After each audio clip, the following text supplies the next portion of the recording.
Hello and welcome to today's daily news report, as well as ongoing stimulus package information video. If you're a subscribed member of my community, then welcome back. And if you're not, consider subscribing right now so I can keep you up to date on what's going on in Washington, D.C., the U.S. economy, money, investing, and much, much more. Okay, now there's so much going on in Washington, D.C. right now. I'm going to try and go over all of it in the shortest video that I can.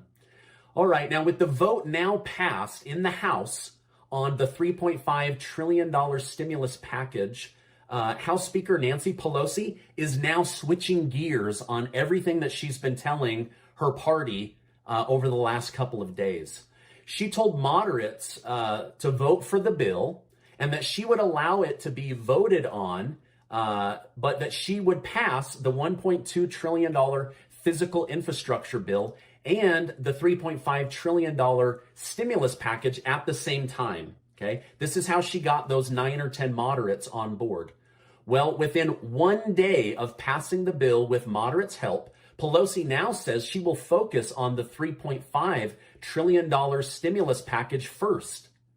And if she can't pass the two bills together, that she will then abandon the $1.2 trillion physical infrastructure bill that's already written and already passed in the Senate to focus on the stimulus package.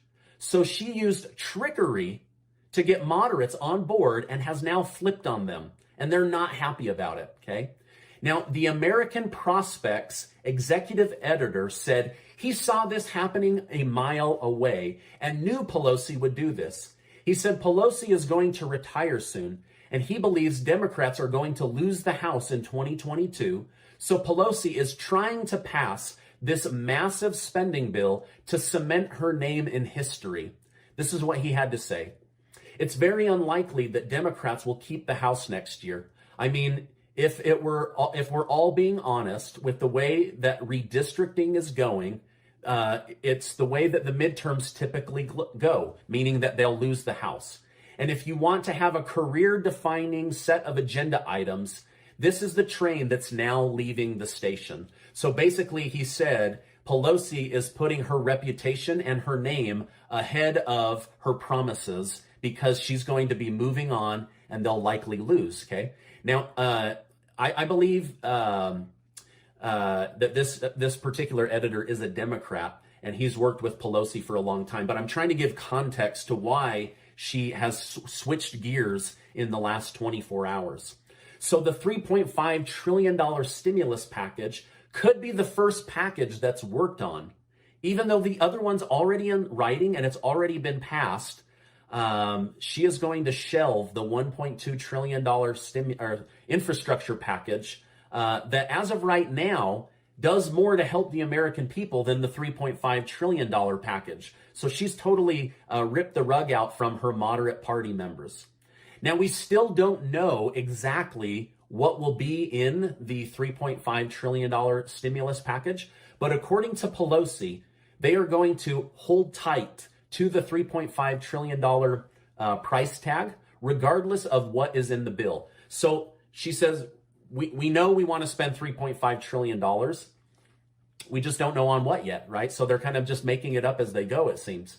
Now, I don't know how they could raise this from 1.7 trillion up to 3.5 trillion and not include a stimulus check for the people, right? Like, how do you increase a spending bill by more than double, right? $1.8 trillion is a massive number. None of that will be used to help with future rents. None of that will be sucked up to go towards EBT. None of that, 3.5 trillion, will go towards unemployment, as Biden just announced that he's ending that. So how do they raise a bill by 1.8 trillion and not do a stimulus check for the most in need Americans still trying to get through this mess, right? Still having rising cases of the Delta variant, right? I guess we're going to find out. But in my mind, I don't know how you more than double a bill while saying we want stimulus checks, stimulus checks, stimulus checks. They're getting rid of all of those other programs that sucked up massive amounts of money. So how could there not be a stimulus check, right? That's just some of my thinking, okay? Now, Representative Pramila Jayapal says the American voters voted Democrats into office so that their children would be fought for, including free childcare, free pre-K, free community college. They also want to do paid family leave if you have a kid. They also say we were voted in to solve climate change. They also want to get more affordable housing. They also want free education or more affordable education. They want us to get them lower drug prices, and they want us to provide a pathway to citizenship, right? Taking about 20 million immigrants and automatically putting them in as U.S. citizens, right? So she says that these ideas are popular and that she will get them done. Now, I'm sharing this because I think it gives a pretty clear idea of what she wants to see in the next stimulus package, okay? She wouldn't be saying these things if she didn't want them at this point. So she's saying, hey, this is what the American people want Democrats to do. All this free stuff and all of these different programs. Now, I know that many of you are going to put in the comments, Stephen, none of this is free. It has to be paid for by somebody, the taxpayers. And I want you to know that I'm 100% aware of this, right? But these are the politicians' ideas. And so I'm trying to stick to as close to their own words and verbiage so that you're hearing their ideas, not mine. I hope that makes sense, right? So when I present it this way, it's because that's how they presented it, not me, okay? I hope that makes sense. All right, now Representative Ayanna Pressley says she will be presenting a plan here in the next few days to help older Americans, okay? Also, she wants to specifically help grandparents raising kids or to help them be more involved in raising kids, okay? Now, I don't have any details just yet, but this is just to let you know that a lot of ideas are going to be pouring in very, very soon, and I'll be here to cover all of those for you. But there could be something coming for grandparents. There could be something coming for older Americans, according to Miss Presley. Okay, for those of you trying to access the rent assistance money for you or your landlord, I wanted to let you know some good news. According to the Treasury Department, they announced that they have now distributed 11% of the $46 billion set aside by President Trump and President Biden. So that money is now going out at a faster rate, it appears. So don't give up. If you're fighting for that money, you're dealing with your landlord. If you're a landlord, just know they're trying to get that money out faster, okay? So that was some good news. All right, by the way, thank you guys so much. I just want to tell you how much I appreciate you giving these videos a like. And I just love, love, love bringing you guys the news, good or bad. All right, now breaking news right now. There have been multiple suicide bombs that have gone off in Afghanistan. One of them was at the gates of the airport where all of these people are gathering, just desperate to try to escape the tyranny that's about to come down on them. The other location was a hotel where it was known that a lot of American citizens were hiding and staying as they tried to find safe passage to the airport. Now, sadly, several U.S. military soldiers were in the first blast, as well as a few American and Afghan citizens. We don't know the final details yet. I'm not going to show you the pictures that were sent to me by contacts or people that I follow. They were bloody, and I don't want to show it. It was a really horrific scene. But according to a New York Times report that came out just before I came on, there's at least 40 dead and over 120 wounded as of right now. I'm sure that number is going to go up. It could be much, much more, but that's the details that I have for you right now.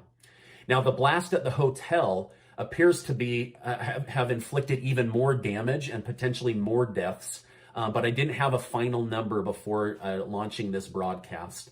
It appears that the situation in Afghanistan continues to worsen, and there are only a few days left to get American citizens out of there.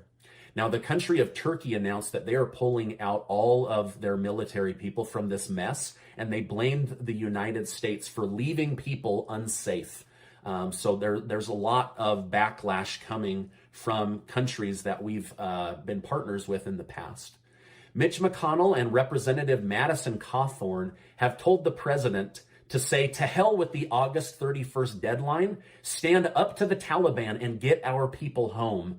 So there's a lot of people that are just trying to put pressure on President Biden to do more. The last 2 or 3 broadcasts or public messages that President Biden has put out, he has not answered any questions. He just turns from the pulpit and walks away. So a lot of people are very, very frustrated with the handling of this situation. In fact, today, Democrat Representative Adam Schiff, who sits on the Intel Committee, said this looks like a military planning failure and believes that thousands of Americans are about to be left behind. I hope that is not the case. I know that they're working around the clock. Maybe you've seen there's just airplanes landing, filling up, and taking off. Sadly, it seems more Afghans are being evacuated than Americans. A lot of Americans are trapped in their homes. They're terrified to try to go through the streets with their children. They're being blocked and beaten up. Their passports are being confiscated. So it's an ugly situation out there. All right, let's end this on a little bit lighter news. It's been hard for me to cover this heavy news stuff, but I can't shy away from what's really going on.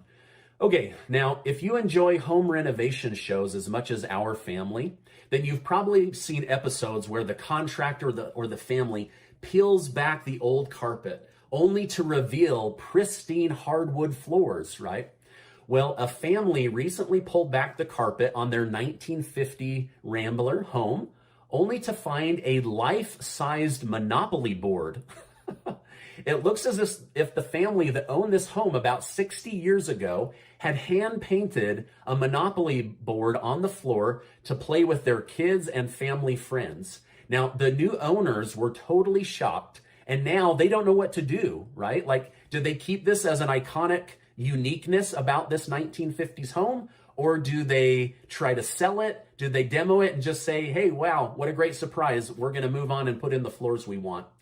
Let me know in the comments, what would you do if you tore up the carpet and found a life-size Monopoly board from the 1960s? Would you tear it out? Would you try to preserve it and sell it on eBay or the internet? Or would you just say, this adds a lot of unique character to this home and we're going to keep it, right? Let me know your reaction, and please, please, please let me know your thoughts in the comments on this. Thank you so much. I appreciate that. I always love running into subscribers and saying hello and some of the stuff that you guys send me. All right, now before you go, do make sure to sign up for that giveaway that's ending here in just a few days. I'm so excited to give away that money. I'm going to try to record the reaction of some of the winners just so that I can share it with you guys here on the channel. Hey, I'll see you on the next video.